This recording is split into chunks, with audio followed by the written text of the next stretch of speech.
Hey everyone, thanks for tuning in. I'm very excited today to have Matthew Koenig with us. Matthew is a top realtor in Seattle, and I know that a lot of people in the Bay Area have at least flirted with the idea of moving to Seattle. And it's a beautiful, beautiful city. I used to spend a lot of time there back in my 20s, but I haven't been there in quite some time, so I'm eager to learn more about Seattle and specifically what the real estate scene is like in Seattle. So Matthew, thank you so much for joining us. Hey, you are most welcome, Seb. Thank you so much for having me. I'm excited to talk to you and to talk to others who are thinking of making that jump from Bay Area up to Seattle. Let's see if we can help them. Yeah, all right. So I don't know where you want to start. Where do people normally start? Like, I'm going to move to Seattle. Like, what's the first thing that people need to know? Well, how about we do this? I think it would be fun to take a super quick tour via Google Earth of Seattle, and I can let people know how it works. Okay. Yeah. All right. Cool. So are you seeing my screen there, Seb? Yeah, I'm seeing it. Excellent. Okay, so we are going to start by looking at Seattle, starting with the Space Needle, okay? Because everybody knows what the Space Needle is, and it's just one of many beautiful, iconic spots around the city. And then we're going to go around. We're going to do like a couple touch points so that people can kind of get the sense of how Seattle works. So first off, please zoom out like a little bit more. Like, yeah, where is Seattle, like in Washington exactly? Like, yeah, okay. All right, so here, all right, we'll start way out here. So sometimes people, maybe geography isn't their specialty and they kind of think that Seattle is right on the ocean. It's not, right? So over here is the ocean, and then we have this big thing called the Puget Sound, which stretches from the Pacific down, and this is where you get Seattle and then Tacoma a little bit further down. So it's this very much protected portway where a lot of the shipping comes in, gentle waters, protected waters, and it allows for a lot of commercial movement. So lots of big ports are centered here, obviously, but also a lot of recreation, lots of people with boats going out in the Puget Sound there. Okay. So here's Seattle, here's Tacoma. Those are two kind of big, and Olympia is the capital that's down here. But Seattle, Tacoma, roughly about 45 minutes away from each other, are two kind of big cities in the area. Okay, and SeaTac Airport is between those two, or is it closer? Precisely, exactly. So SeaTac Airport is right here. It's actually a little bit favored towards Seattle. So Seattle, you can get down to the airport in roughly 25 minutes. Through one of two big north-south arterials, either through I-5 or 518. So you go right down to SeaTac there. Very easy. Right, very easy to get into the city. Okay. Well, that helps me. Actually, I just learned something. I always thought that the Olympia National Forest was north of the city, but actually it's just right exactly west of the city, that whole area. Wow. Yep, that's right there. Takes a while to get over there, but yeah, as the crow flies, it's actually not that far. All right. Okay. Now let's go back down to Seattle now that we're properly oriented. Yes. Okay. So here we are. Space Needle, I think, is where we left off. Yep. So here we are, of course, at the Space Needle, and what I want to point out is that Seattle's kind of like Rome insofar as you've got these hills that surround downtown, and those hills are connected via bridges and waterways, right? I guess I should say they're separated via bridges and waterways, right? So here we have the Space Needle here. This is the hill called Queen Anne. This hill here is called Magnolia. This is where I live. If you cross this canal, so this canal here is what we call the Ship Canal, and this joins Puget Sound, which is saltwater. You join that into Lake Union and Lake Washington, which are freshwater. But anyway, so you go across that canal, you get to Ballard. This is Fremont and Wallingford. Over here, this is kind of Laurelhurst and the University District. Down over here is Capitol Hill.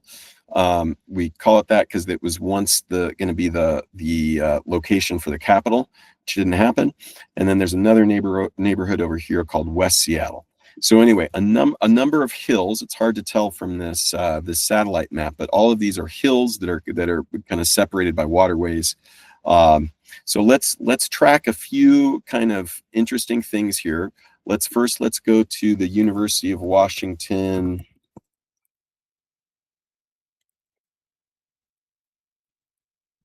And this, if you are a football fan, you go to the University of Washington, these beautiful quads, and then it leads right down to Husky Stadium, which is right here.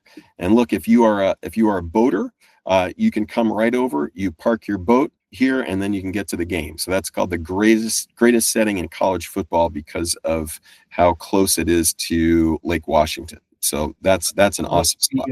The Giant Stadium in San Francisco, people park their boats and watch from the bay. Yes, yeah, except ours is better. That's the difference. Okay. You can actually watch the game from the bay, but you can catch fly balls sometimes. Yes. Okay.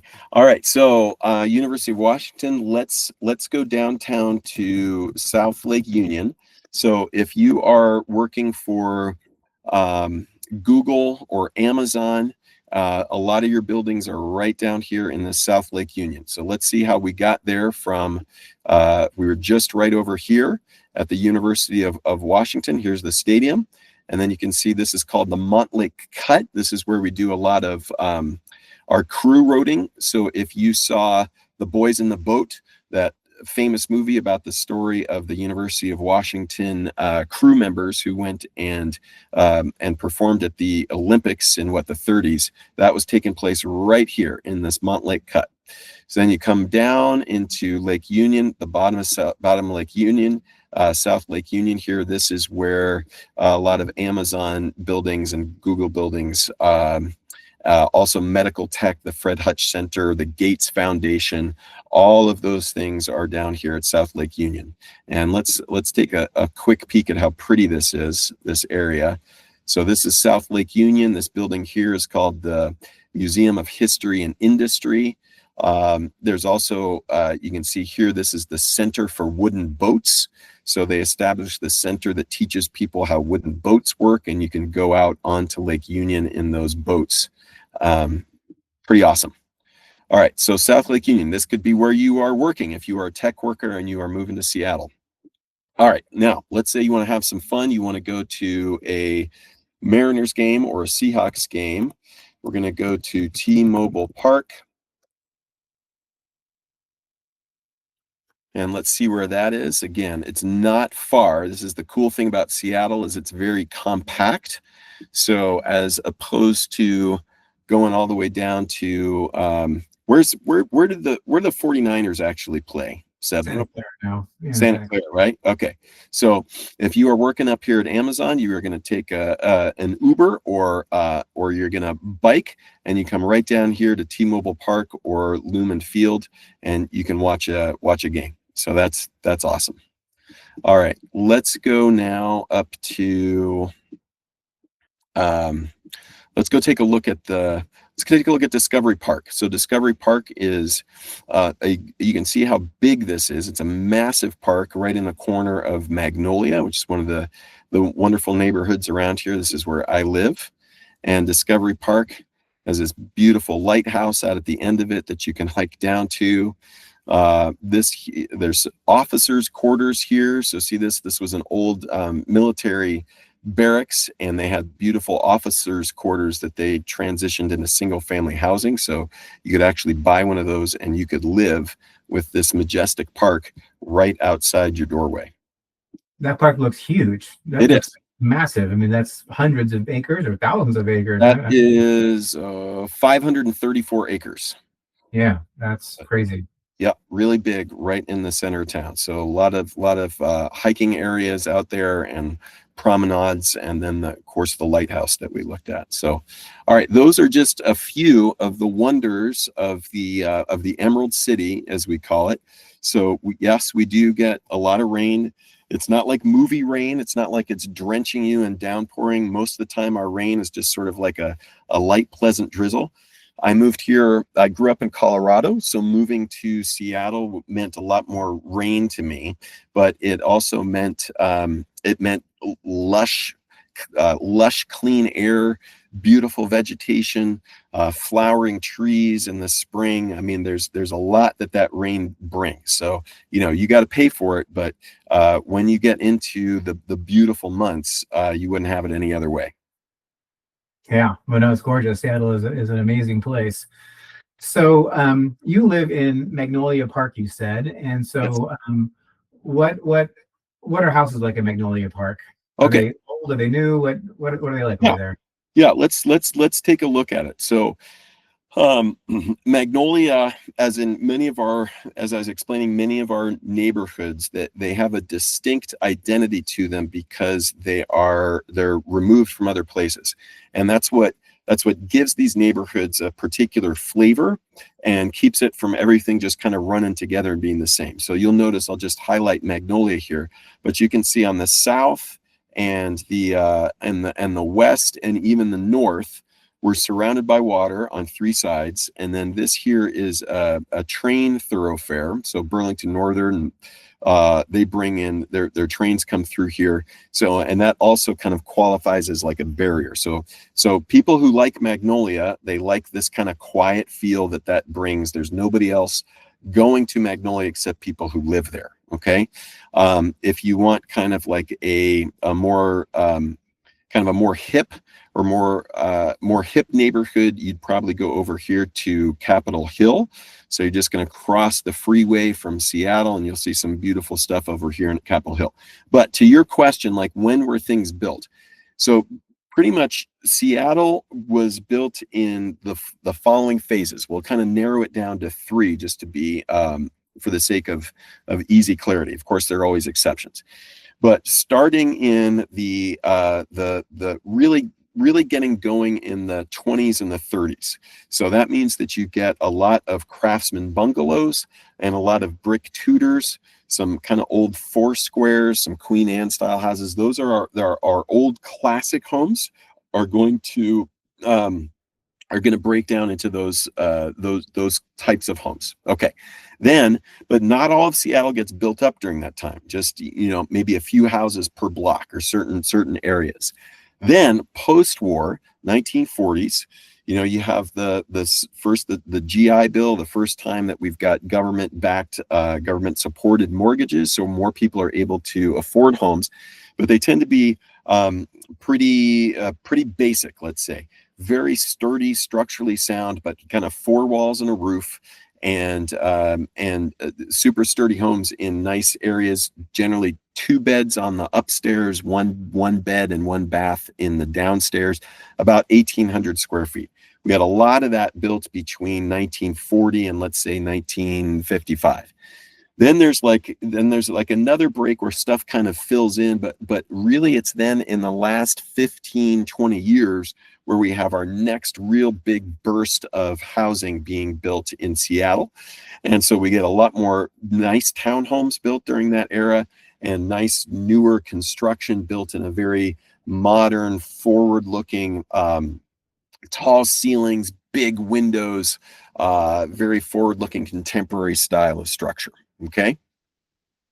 And are those newer townhomes, are they like in Magnolia Park or are they in Capitol Hill? Are they sprinkled all around? They're spread all over. So zoning changes have made it possible to kind of insert a lot of townhomes in places where you used to have one of those post-war houses, so maybe you've got a 6,000, 7,000 square foot lot and you've got a small 1,800 square foot home with 3 beds and 1.5 baths. So a lot of those have come down, and then in their place, these nice new townhomes have come in. So we've got some urban infill from that standpoint, and that's going to be happening in every one of these neighborhoods around Seattle. Okay. All right. Okay. Great. All right, but let's jump in and see some specific homes. Okay. Love to see some specific homes. All right, let's do this. So I just chose to show some homes that I've sold because I'm super familiar with those, and I can give you the best information on it. Okay, so let's start with a condo that we just closed on that was built downtown. Okay, so this was a luxury condo, none no other one like this, right? So the owner bought the shell of the building and then built the thing out himself, and then my client recently purchased it. So really cool modern design here. You can see they built this really cool movie theater in one of the rooms. A standout kitchen, of course. This is very close to that South Lake Union area that we spoke about earlier. So he's a tech worker, and this was located right in a really cool spot for him. How? Oh, it says right there. It's 2237 square feet. Wow, yeah. big. Yeah, big one. Breaking down into 2 beds, 2 baths, but and then in addition to that, there's like a work chair and a baby grand piano. The guy has some taste, huh? That's right. Yeah. Yeah, this place was really sharp. Very cool.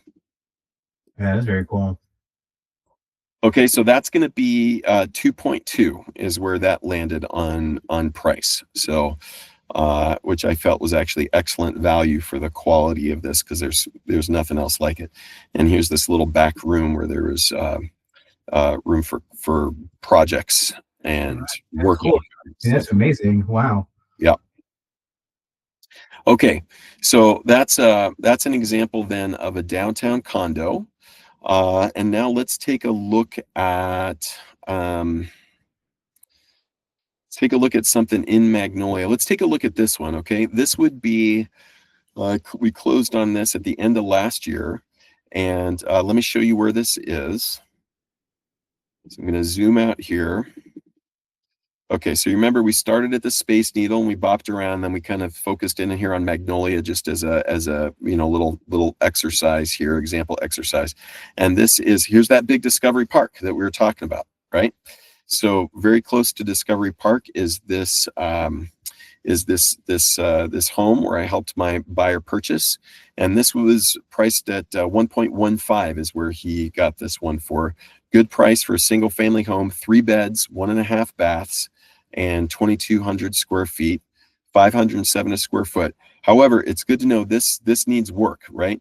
So beautiful views. This is Mount Rainier here. And of course, you get that downtown skyline view here.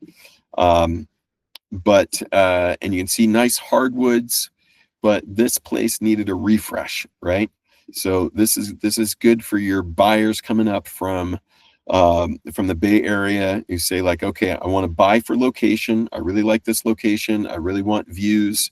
But I'm willing to put in some money into a renovation. This would be what you'd be looking at. Okay. So quick question. How big is the lot on that one? Yeah, let's take a look. I think if I remember, it was like 6,500.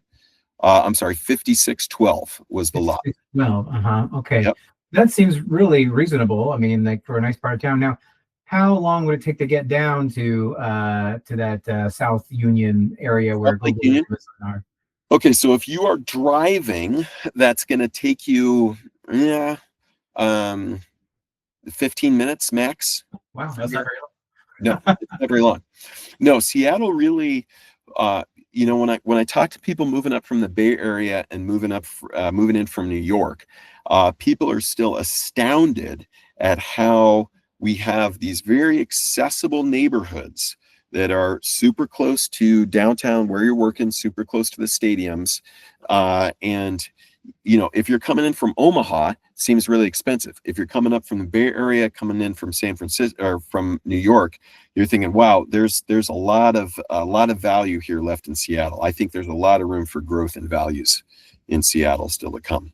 Oh, I would think so too, because anywhere like, I don't know, like Cupertino, let's just say, right? I mean, they got a house right there in Cupertino. That's twice as much, if not 3 times as much for that same house in Cupertino. Yep. And without this view of Mount Rainier either, I should mention. Right. So this had, very attractive exterior, just interior needed some love. Lovely. I think people would be all over that. Yep. Yeah, that was a competitive one. So I think there were 6% above asking. Is that common? Like these massive overbids? Is that like common? Like in Bay Area, it's like it's common. Like if that's not happening, you're like, what's wrong? Is that? Yeah, well, we are, I mean, here we are, June 11th, 2025 is the date on this, and we are seeing a little softening here in the market over the last 3-4 weeks. So, you know, I'm curious, is this just the summer effect? People are starting to really enjoy the lovely weather. Is it macroeconomic stuff? Is it politics stuff? I don't know. So we're seeing a little bit of a softening right now, but you know, over the last 15 years since I've been doing this, almost every time, if you've got a good product and you market it well, you put it on at a reasonably fair price, you're going to get multiple people looking at it. So on the listing side, I got to be prepared for that. On the buyer side, I got to be prepared for that. So do people like in the Bay Area, we have houses sell $1 million over list price. Is it like that competitive, or is it? No, I mean, in fact, I mean, that's very curious, Seb. I'd love to dig into that with you sometime, because from my perspective, if you're going $1 million over the list price, it just means, I don't know, I would say that suggests that the listing agent didn't know how to list it, right?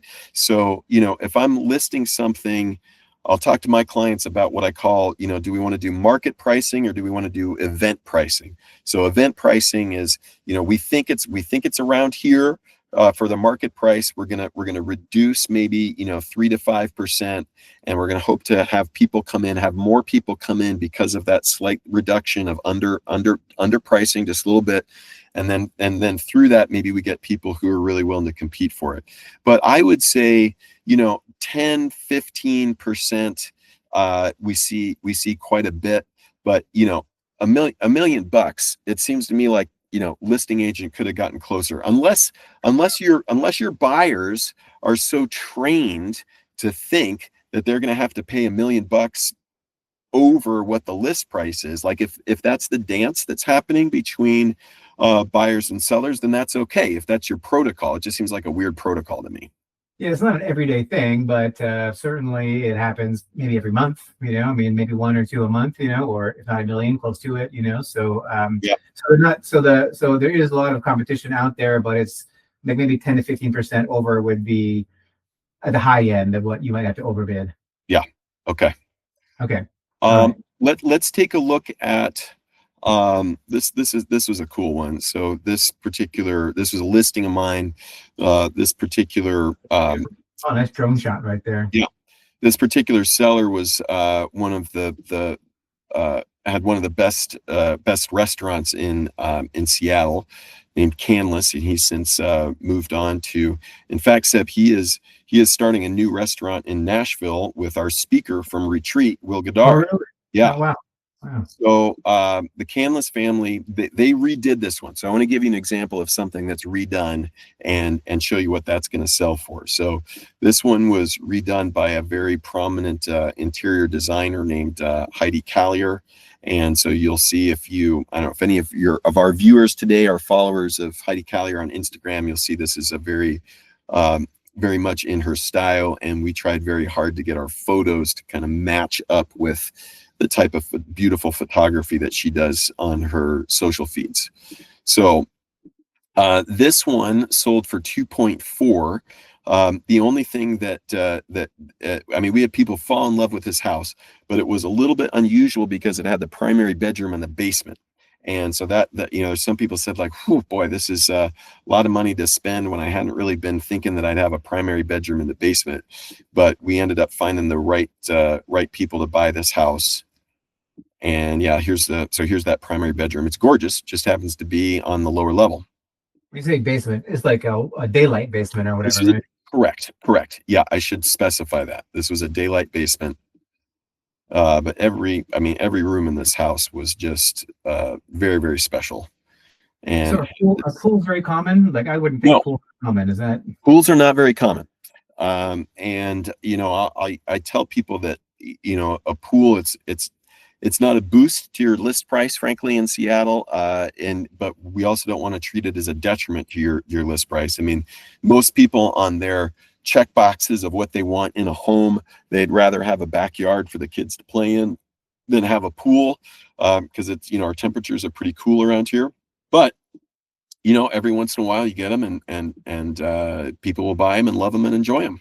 Oh, that's an above ground pool, so that's easy to get out of there if you wanted to. Yeah, that's right. Yeah, in the Bay Area, we like the sellers will almost always pre-inspect their properties. So they'll have a home inspection, termite inspection, whatever Yep. else inspection, roof maybe. Is that common in Seattle, or Yes. always does all of that? Yes. So in fact, what we've moved to, I don't know if you, if when you say pre-inspection, if that's primarily the buyers who are paying for that themselves, or if the sellers are getting it done for them. Yeah, we most times what we're doing is having the seller offer a pre-inspection for the buyers, and it's a little bit of an added cost for them, but I like it as a listing agent. I always recommend that my sellers do it, and the reasons are that it helps us with disclosures, right? So anything that's disclosed in that inspection becomes part of the seller's disclosure packet. It helps us that way. It helps us by not fencing the table from people who want to make an offer.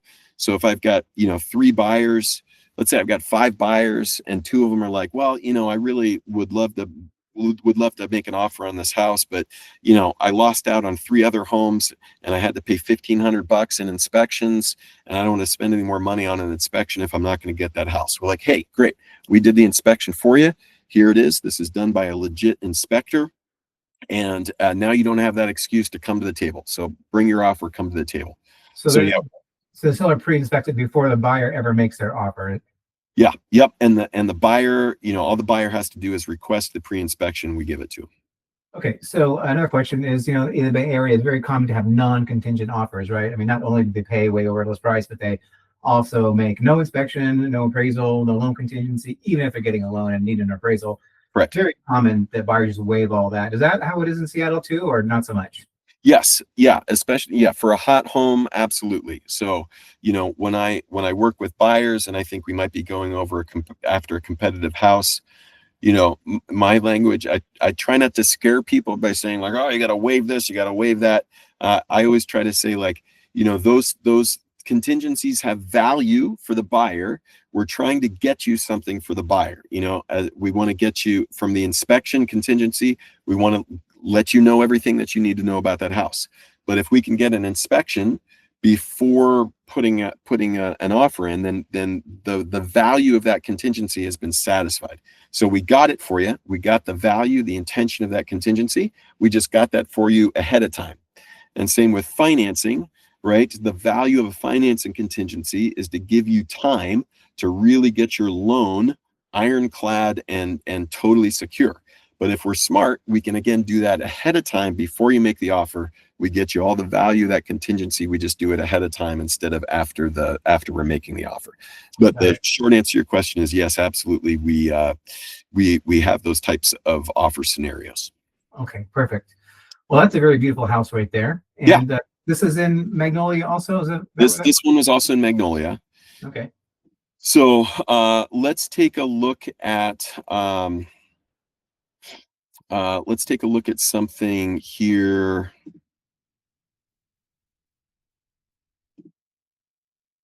Oops, sorry.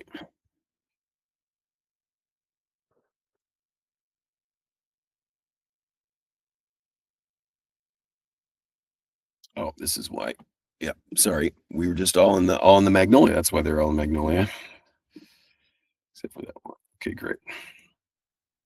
Okay, let's take a look here. Here we go. Let's take a look at this townhouse, because this will be a different product that will help educate our viewers here, Seb. So this particular townhouse, let me show you where it is. This was over in kind of the Capitol Hill area. So this was a young first-time buyer, late 20s, early 30s. So he wanted to be someplace like really close to some nightlife, some walkable areas.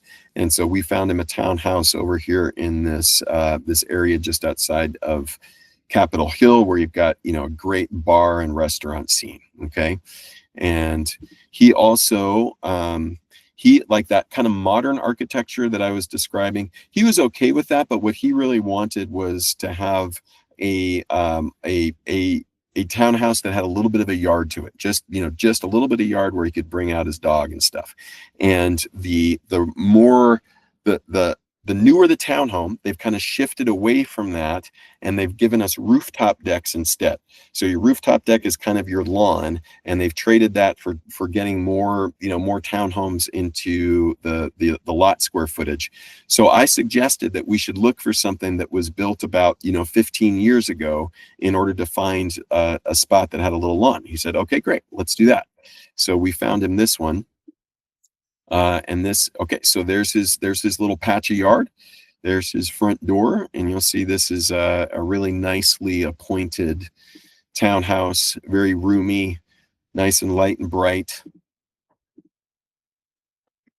This was 1,440 square feet, which again is by our standards today, this is roomy. Okay, so the newer ones, they're probably reducing this to about 1,200 square feet.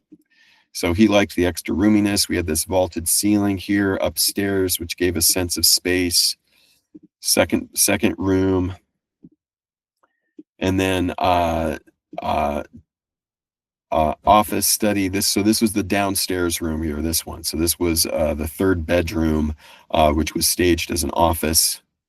And then, of course, again, you're back to seeing his little outdoor space.